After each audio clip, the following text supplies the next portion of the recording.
नमस्कार मित्रांनो, तुमचं पुन्हा एकदा मनापासून स्वागत आहे आपल्या चॅनलवर। आज आपण पाहणार आहोत मालिकेच्या आजच्या भागातील खूपच इंटरेस्टिंग आणि थोडासा इमोशनल ट्विस्ट। त्यामुळे व्हिडिओ शेवटपर्यंत नक्की बघा। तर आजच्या भागाची सुरुवात होते समर आणि स्वानंदीपासून। समर आणि स्वानंदी दोघेही डायटिशियनकडे पोहोचलेले असतात। समरला अजिबात कल्पना नसते की त्याला इथे का आणलंय।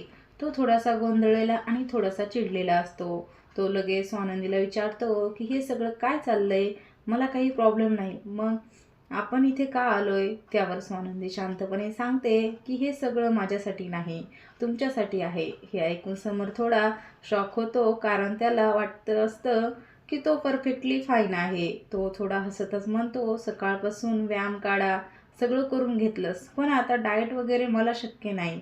पण स्वानंदी इथे हार मानणारी नसते। ती त्याला प्रेमाने पण ठामपणे सांगते की तुम्ही जर स्वतःची काळजी घेतली नाही तर मला शपथ घ्यावी लागेल। हे ऐकून समर थोडा चिडतो, त्याला अशा शब्द अजिबात आवडत नाहीत। तो म्हणतो, असं इमोशनल ब्लॅकमेल करू नकोस। पण स्वानंदीचं एकच उद्दिष्ट असतं, समरची तब्येत सुधारायची। शेवटी दोघेही डॉक्टरांच्या केबिनमध्ये जातात। डॉक्टर त्यांचे रिपोर्ट्स तपासतात आणि थोडं गंभीर होत सांगतात की तुमचा बीपी वाढलेला आहे, शुगर लेवल पण जास्त आहे, आता लाईफस्टाईल बदलणं खूप गरजेचं आहे। हे ऐकून समर थोडासा अनकम्फर्टेबल होतो।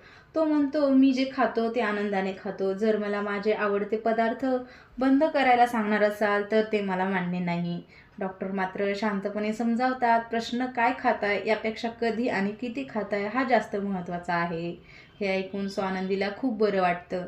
ती लगेच जबाबदारी घेते की मी सगळं व्यवस्थित मॅनेज करेन। डॉक्टरही हसून म्हणतात, तुम्हाला खूप काळजी घेणारी पत्नी मिळाली आहे। हे ऐकून समर थोडासा कोड होतो, पण मनातून त्याला ते आवडतं। आता दुसऱ्या बाजूला पाहूया, रोहन खूपच तणावात असतो, कारण त्याचा पगार अजून झालेला नसतो। आदिरा त्याला शांत करते, ती म्हणते, आपण दोघं आहोत ना, मी मॅनेज करते, तू टेन्शन घेऊ नकोस। ही गोष्ट खूपच रिलेटेबल आहे। जेव्हा पार्टनर साथ देतो तेव्हा अर्धी प्रॉब्लेम तिथेच संपते। पण रोहनच्या मनात अजूनही एकच प्रश्न असतो, मी चूक काय करतोय। आता स्टोरी थोडी ड्रॅमॅटिक होते। मलिका आणि अर्पिता या दोघी अदिराबद्दल बोलत असतात। त्यांना वाटतं की अदिरा तिच्या सासरी खुश नाहीये आणि कधीतरी ती परत येईल। जेव्हा अर्पिता अदिराला फोन करते तेव्हा अदिरा तिच्या मनातील सगळं सांगते, घरातलं वातावरण, सासूचं वागणं आणि तिचा स्ट्रगल। ती म्हणते, मी कितीही केलं तरी त्यांना समाधान होत नाही। हे ऐकून अर्पिता थोडी चिंतेत येते। पण दुसरीकडे मलिकाला मात्र आनंद होतो, कारण तिला वाटतं की अदिरा परत येईल। पुन्हा समर आणि स्वानंदीकडे वळूया।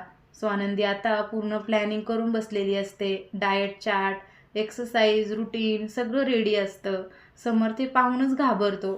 तो म्हणतो, हे सगळं माझ्यासाठी इम्पॉसिबल आहे। पण स्वानंदी त्याला मोटिवेट करते, चांगल्या सवयी लावण्यात काय वाईट आहे। ती अगदी लॉजिकली आणि इमोशनली दोन्ही पद्धतीने समजावते। शेवटी एक खूप सुंदर डायलॉग येतो, नात्यात देणं घेणं असतंच, तुम्ही माझ्यासाठी केलं, आता मी तुमच्यासाठी करते। हा डायलॉग खूपच हार्ट टचिंग आहे। शेवटी समर थोडासा सॉफ्टेन होतो। तो पूर्ण तयार नसला तरी थोडासा विचार करायला लागतो। आणि इथेच आजचा भाग संपतो। पण पुढे काय होणार। समर खरंच डाएट फॉलो करेल का, अदिराचा संघर्ष आणखी वाढणार का, आणि मलिकाचा प्लॅनचं काय होणार।